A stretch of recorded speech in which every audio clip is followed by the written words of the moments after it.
بچه ها سلام. آقا امروز تصمیم گرفتم که برای خونه تا سمیرا میاد یه دونه پاستا درست کنم. هرچند که سمیرا من میگن من خودم آشپزم، کی گفت تو دست پخت تو خوبه؟ اون حالشو بخوام بگیرم. ببین یعنی یه پاستایی درست میکنم که تا حالا تو عمرش هم نخورده. من خداییش خب در اینو بردارم. خداییش من توی درست کردن فست فود هر چیزیش که تو بگی، لازانیا، پیتزا، همبرگر، نمیدونم بیف استراگانوف، هر چیزی که تو بگی من حرف برای گفتن دارم. من حتی پیتزا هم خمیرش هم خودم درست میکنم. خمیرا نه خمیر، آردو بریز و آبو بریز و خداحافظ شما نه، با یه ذره روغن. من که اصلا روغن نمیزنم تو خمیر، ولی حالشو ببر. خب ماجابا من اونقدر گذاشتم حسابی داغ شده. برای پیازا مرغم هم ریختم توی قابلمه، البته 2-3 ساعت گذاشتم تو آب نمک که بوزخمشو بگیره. یه پیاز و پودر سیر و زردچوبه هم بهش زدم، سلام علیکم، که حسابی طعمش رو عوض بکنه. خب حالا اینم تموم شد. بذار اینو تیزش کردم.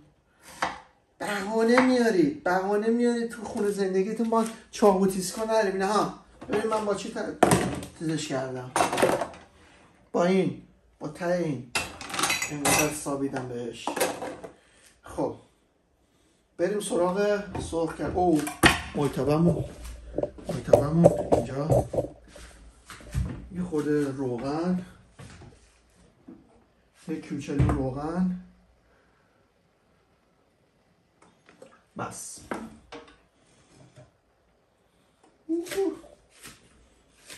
خب بریم برای بچه. متاسفانه ما آشپزخونه‌مون هود نداره خب، و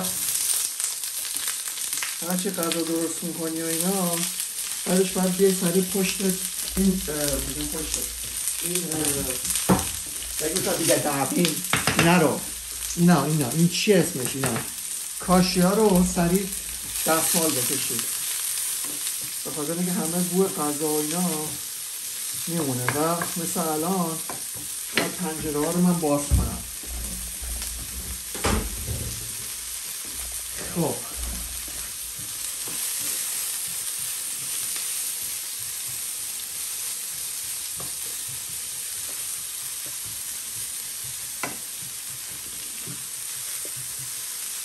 آقا من 1-2 تا ویدیو چشم دارم از این آقای مستر تابه میدیدم. بذارین خود بذارم حالتا رو ببینم خودم معلوم میشه. از این آقای مستر تابه میدیدم میگم آقا یه قاشق چای خوری روغن بریم، هر وقتی که کم شد آب بریم. نمیشه آقا، چجوری آقا درست میکنی تو؟ میکنم مایتابت خوبه. آقای مستر تابه عزیز، اسمت هم نمیدونم، ولی آقا ببین الان من چیا دارم اینجا.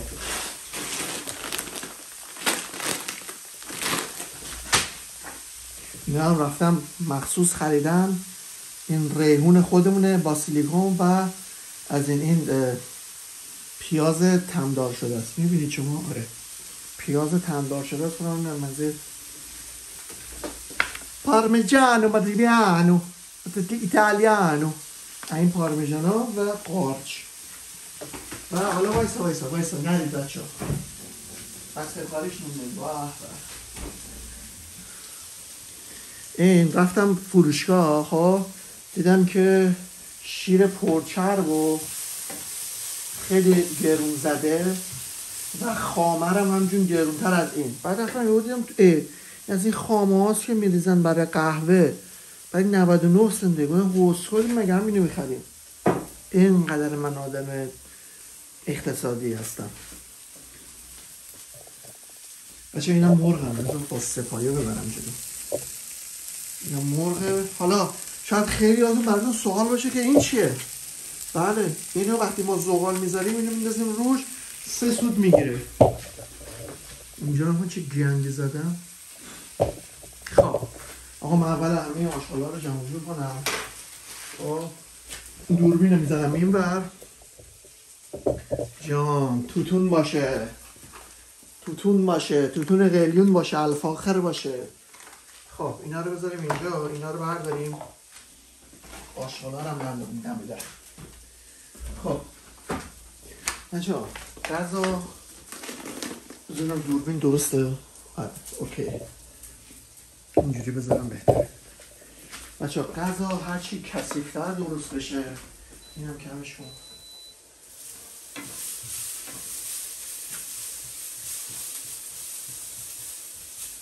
بیا دیگه بابا حرفتو بزن دیگه تو هم. غذا هرچی کثیف‌تر یعنی نشوری موادشو این خوشمزه تره. برای همین قارچ اینا رو درست دو کود بوده این نباید بشوری. این خودش حرارت گاز اینا رو درست میکنه. من از اینجوری براتون خورد کنم مثل این یارو این چاقو شما یک چیزی نمیشه.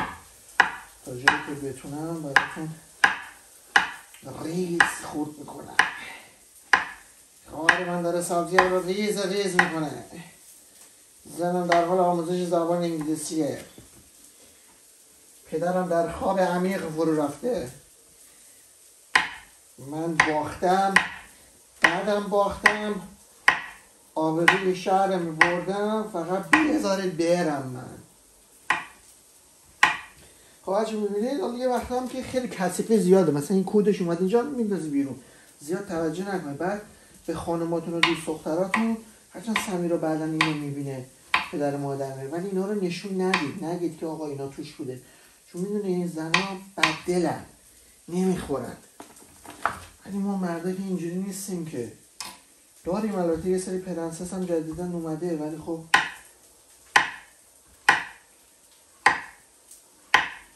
برای 2 نفر اینقدر قارچ بسته بچه‌ها. بسته چند نفرید مگر؟ نصفش هم نمیخورید میرد بریزید 2 تا قارچ هم مونده. اونم ذخیره کن. ذخیره رو خونزون خرس قطبی هم ذخیره کن. خواب زمستونی مگه میخوای بری؟ دوتا هم اضافه نکنیم میزنمش توی ازشان. خب این از قارچ. خب بریم سراغ آقا بچه این پیازه رو این من باید همش بزنم که آیه مستر تابع عزیز پیازه ما اینجوری شد، طلایی هم نشد. من دیگه نذار دیگه روغن بریزم ها. روغن رو میکشه به خودش. چه شود این میگه اینا رو آب بزن بهش. چی آب بزن بهش؟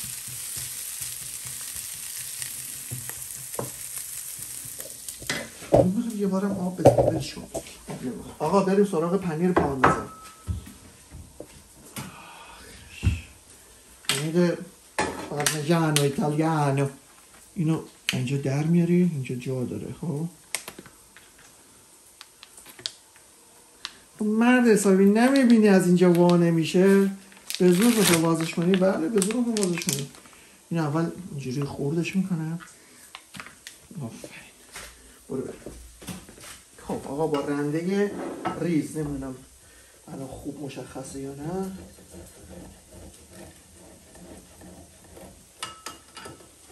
برنده ریز قشنگ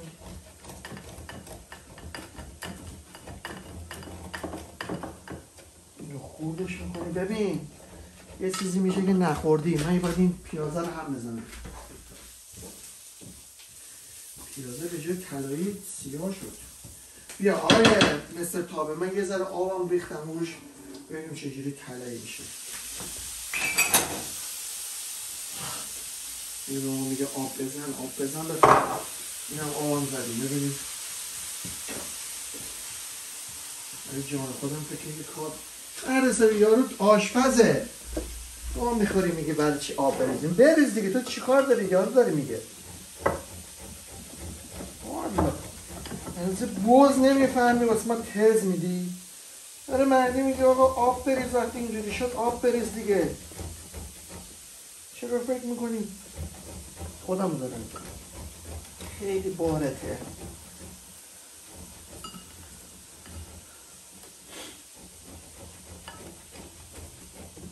اچه واقعا من نمیدونم این تهش خوردنیه آدم رنده کن بره بابا. پول 4 یورو پول همین شده. مرد حسابی خوردنی نی پدر حساب کارخونه در میان همه خوردنی نباشه. خودش فقط 100 گرمه. برم بند. آقا اینقدر هم پنیر پارمزان شد. عجب پنیر. اون نصفش هم اونجا.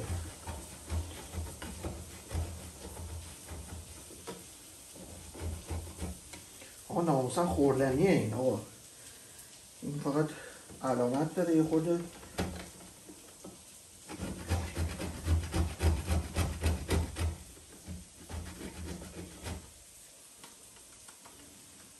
من سمیرا میاد تو آشپزخونه 5 دقیقه نمونده میره بیرون غذا حاضره. غذاش هم خوب میشه نه که حالا فکر کنی بد میشه. خب آقا اینم از این.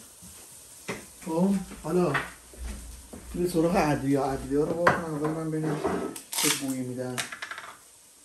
ارتباطی رو واکن دیگه. بوی بدی نمیده.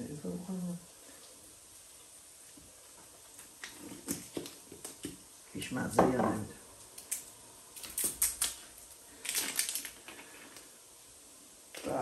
این خوبه. اینو دوست دارم. آقا اینو یادتون باشه این پنیر پارمزان که خریدید مثلا اینقدرش اضافه اون مثل من حتما روشو چرب کنید بذاریدش توی چیز چون سریع چیز میشه کپک میزنه. بریم اینجا.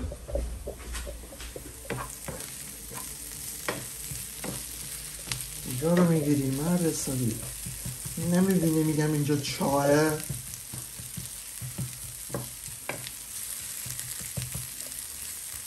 خب بچه این مرغمونم فکر کنم حاضر شد. من بذارمش اینجا خورده دوربینم بیارمش بالاتر. خب یه دونه آبکش بیاریم. این خاموش فکر کنم مرغ دیگه پخته آجی نه پخته. تست بزنیم پخته بابا پخته مگه میشه. بله عجیبم پخته. انتر لا پیازاشو در بیار. چه حرکتیه پیاز با پوست و موست و من تو فسفود حرف اول میدونم. گوه خوردی فسفودی اینجا کار میکنه. من تو فسفود حرف برای گفتن دارم. خب آقا اینم تقریبا اوکیه و بعد بریم سراغ چیز قارچو. این اوکیه دیگه بچه به نظر من درسته. فقط این پوسته بیه بیرون. نه اوکیه. میبینید شما میتونید از این بله اوکیه. آقا اینا رو ریختم. قارچم الان بریزم. آقا قارچم ریختیم و این از سسش. خب حالا نوبت اینه. هم بازی ها خود در آب کن دیگه. مگه نمیبینی زور ما نمیرسه. یا خدا زورمون نمیرسه واقعا.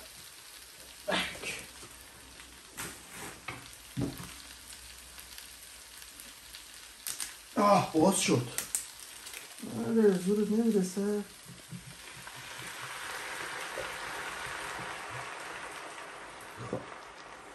آقا من به نظر من خب اگر که میخواد خوشمزه بشه به نظر من یه چیزی کم داره. علامت رو اگه داشته باشه فقط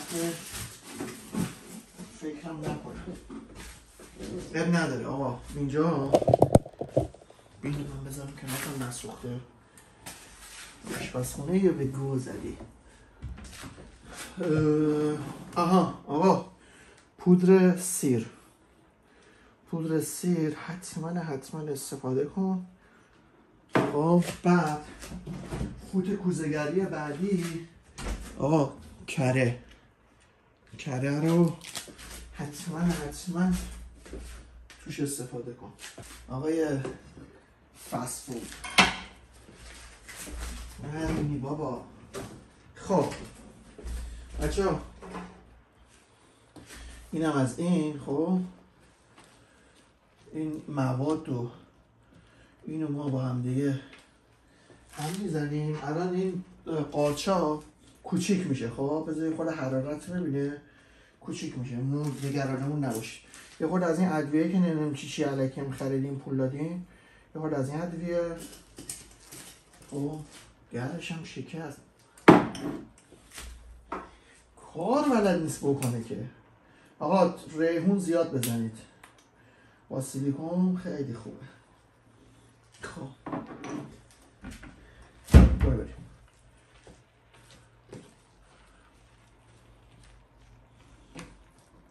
بچه ها اینو یه ذره آب هم بهش اضافه میکنیم چون تبخیر میشه. بعد درشو میذاریم ببین چه کرد آقای عزیزم.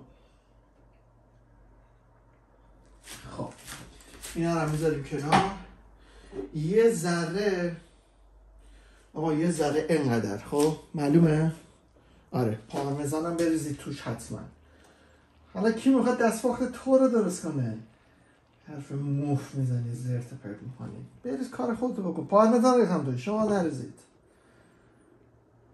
خب اینم بذارش روی 10. حالا اصل کاریم رو اصل کاریم کار لکنت زبون گرفت. آقا بعد ماکارونی حاضر کنیم.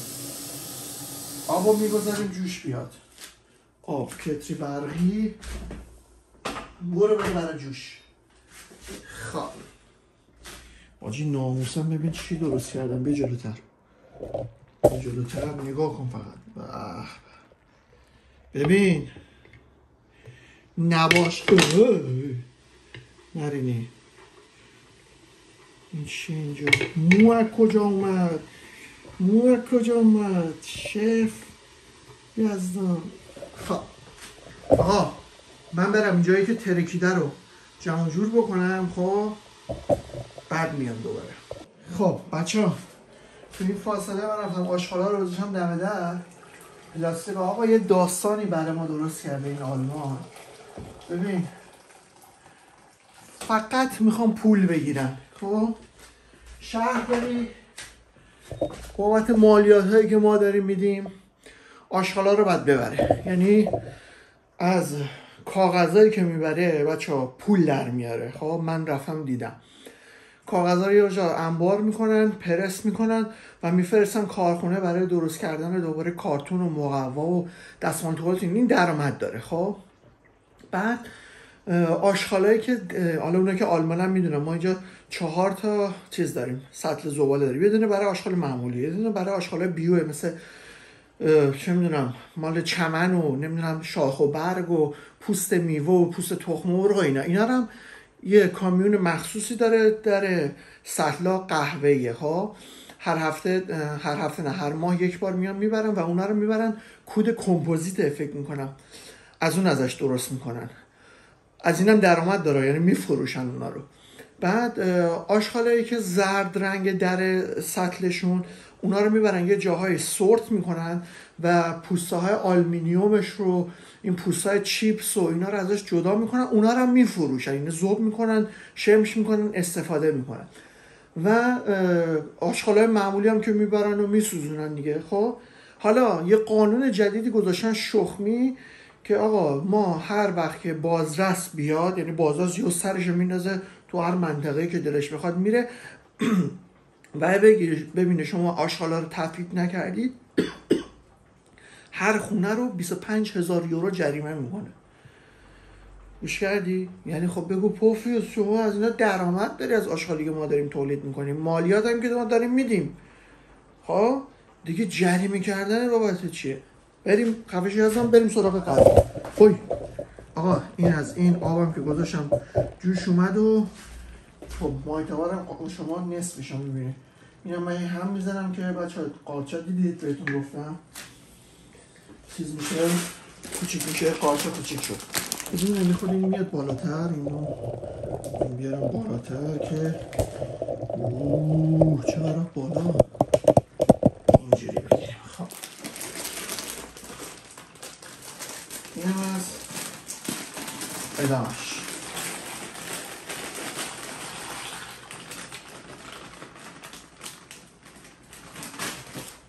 بایستی هم دوباره بذاریم برای 7 کیک زباله. این هم بزنیم، یه خورده نمک،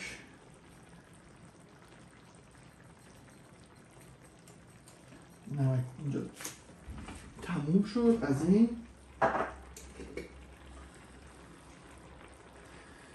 خب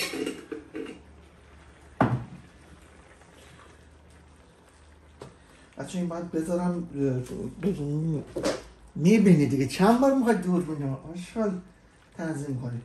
آقا اینو باید بذارم یه خورده، اینم سمیره نبینید داخل تو، باید آبش به قول عرکی ها ورچیده شه. آبش که ورچیده شد میریم برای ادامه ماجرا. آبش زیاده، یعنی آب زیاد ریختم توش. خب حالا اینم یه همی بزنیم و تا ادامه ماجرا دیگه. بچه ها این تقریبا حاضره، بسیار بسیار خوشمزه است. در کابینتم که شما نمیبینید ببندم، یه خورده آبش کمتر بشه. یه جگه دوربین صحبت کنی که انتر آبش یه خورده کمتر که شد، پاستا هم که حاضر شد یه ذره از آب پاستا رو نگه میدم که این آبش تقریبا کامل گرفته بشه، خیلی غلیظ بشه. یه ذره من آب پاستا رو میزنم توش و سرو میکنم. ببینم سمیرا خانم بیاد ببینیم داستان چه قراره. مخلص شما یزدان هستم از شبکه MITV. بچه‌ها غذا رو خوردیم تموم شد تا تهش. یا دیگه بچه‌ها چون دیگه خیلی زیاد بود تو مایتابه جا نمیشد، الان این پودک رو نگاه میکنیم. برم ویدیو رو ادیت کنم بذارم براتون. خداحافظ.